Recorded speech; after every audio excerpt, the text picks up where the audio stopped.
Jo em dic Carles Serrat, tinc 49 anys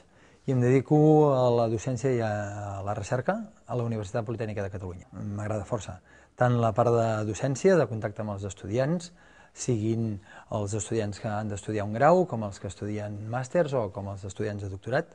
com per la part de recerca, treballant més a prop, o bé amb companys, o bé amb estudiants que fan les seves tesis doctorals, que permet, per tant, un treball, diríem, de descobriment i de recerca força interessant. La primera cosa a dir hauria de ser de parlar de la passió, també com a experiència de masses i com a fet social. Jo crec que això és un valor al marge del mateix fet del que s'està representant, és a dir, a part dels continguts. Jo crec que és d'una importància vital i d'un valor que qualsevol que l'arriba a percebre doncs, queda admirat, queda sorprès en primer terme i després admirat,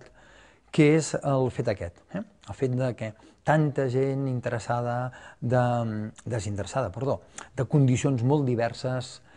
que de manera no professional es volca des de ben bé, posem mitjans de novembre, fins que comencen les representacions a primers de març i fins ara a primers de maig.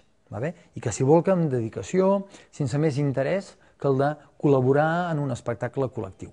Hi ha caràcters d'aquells en els que ens costa dir que no, i aleshores una proposta com aquesta, naturalment costava molt dir que no, i per tant l'experiència de per si, per mi, suau. Fins ara ha estat molt interessant i crec que en el que ve encara ho ha de ser més. Crec que algun dels personatges o el que s'està pensant a l'entorn del que jo pugui fer em sembla més o menys adequat pel meu tarannà. Em sembla que